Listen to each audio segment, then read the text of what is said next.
It had been a while since Diep last greeted her friends and followers. Her familiar warmth returned as she smiled and said, "Hello, everyone."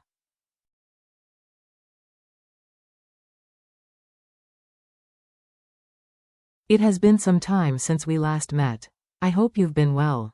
I'm still here, continuing my story, and thank you for walking alongside me.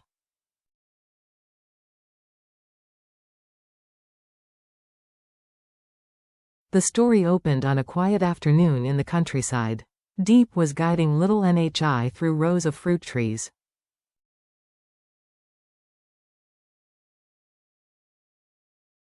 Their laughter carried in the wind as they picked fresh fruits, naming colors with childlike joy.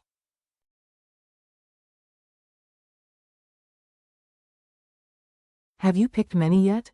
Diep asked, looking at the girl's tiny hands. "Just a little," Nhi replied.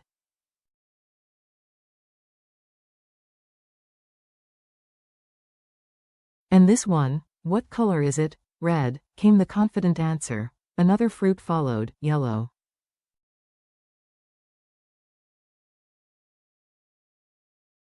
Then, with a sparkle in her eyes, Nhi pointed to an orange one.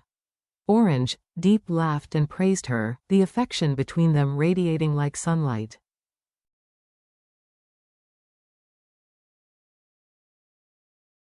For a child abandoned by her parents, these simple affirmations were seeds of security.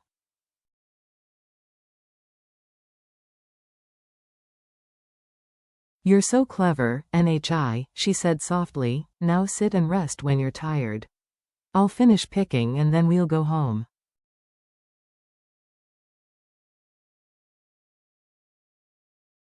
Conversations at home. Later, James joined his mother at the family home. The conversation drifted from work to the sweetness of ripe bananas gifted by a neighbor.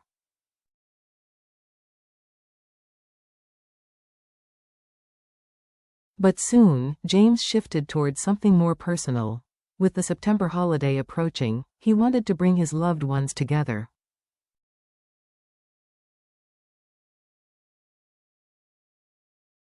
"Mother," he began, "it has been so long since I returned from overseas. I'd like us to go camping for the holiday."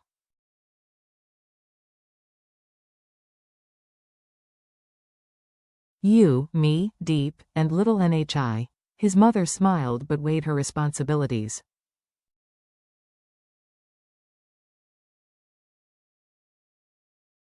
A recent accident at the paint company left her managing urgent matters. "If I can arrange my work, I'll join."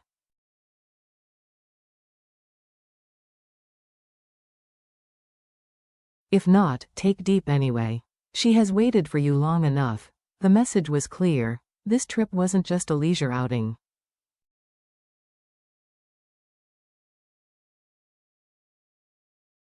It was a chance for James to make up for lost time with Diep and to strengthen bonds that had been tested by distance.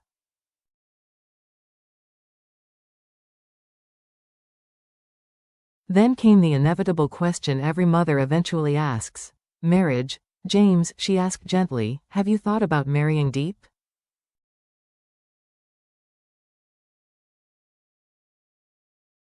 James admitted they had discussed it before, but Diep had not been ready. Now, after months together, he felt it was time to open his heart fully.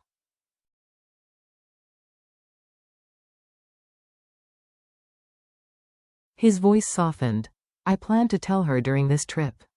I want to know how she truly feels."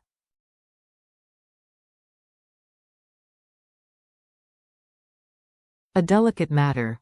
Adoption. But marriage was not the only matter on his mind. James spoke of Nhi, the little girl who had quickly become part of their lives.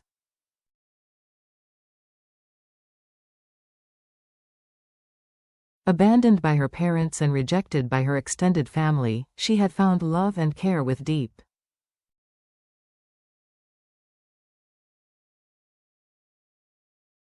James shared his plan to help Diep formally adopt the child. "It's not only my wish, it's hers, too," he explained.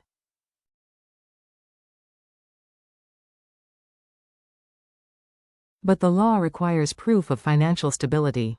I will stand as her guarantor.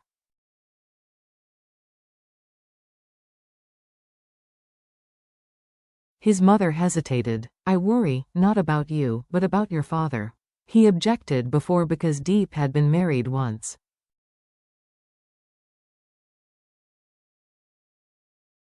Now, adopting a child, he may resist.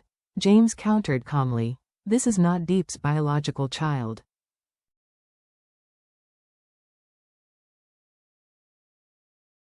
We're choosing to give NHI a home together. How could that be wrong? The discussion lingered on family acceptance and generational differences, but James remained determined.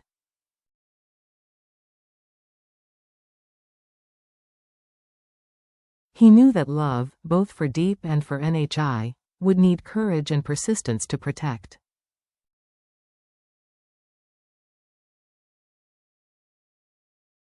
The journey to the campsite.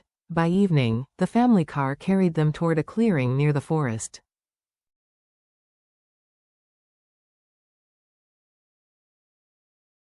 We'll camp here, James announced. Diep nodded, approving of the quiet spot where a clean stream ran nearby.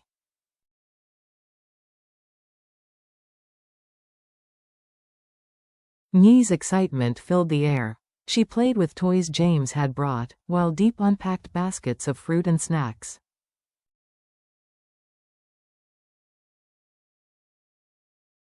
As night approached, James went to gather firewood.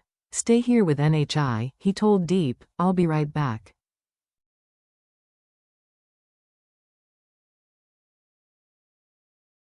Darkness settled quickly. Diep kept NHI close, slicing fruit for her while reassuring her fears of the encroaching night.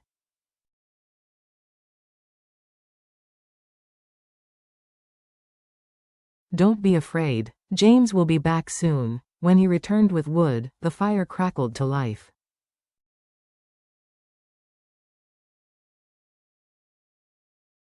They boiled instant noodles, roasted treats, and shared fruit. The ordinary meal transformed into something extraordinary under the open sky.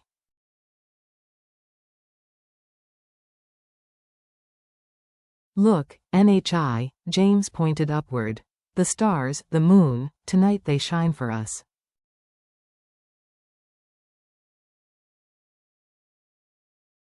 The little girl smiled, comforted. For a moment, it felt like a family already bound together.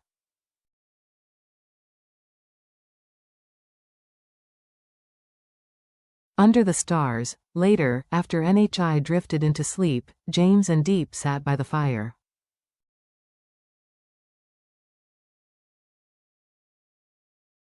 The intimacy of the night gave space for unspoken truths. Diep, James asked, do you remember how long we've been together?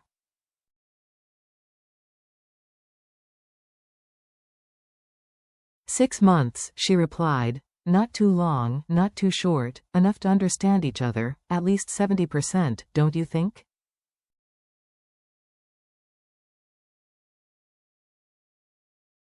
She laughed softly. Perhaps. James leaned forward, his voice sincere. Then tell me, what kind of man do you think I am?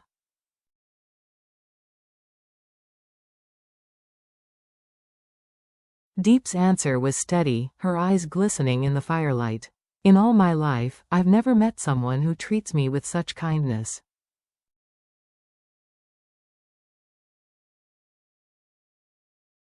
You are decisive, strong, capable, but above all, you make me feel happy. James's chest tightened with emotion.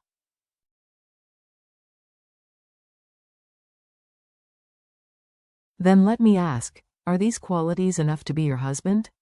To be the head of a family with you?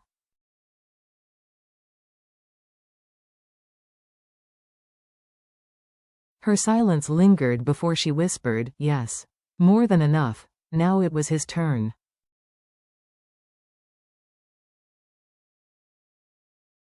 Diep, you are the first woman to truly move my heart.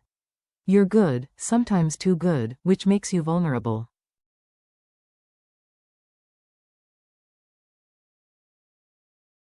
You're beautiful, resilient, and unafraid of hardship. You fight against destiny and sacrifice for those you love.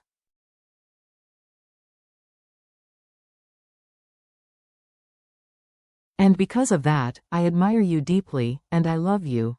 The fire crackled louder, as if applauding his words.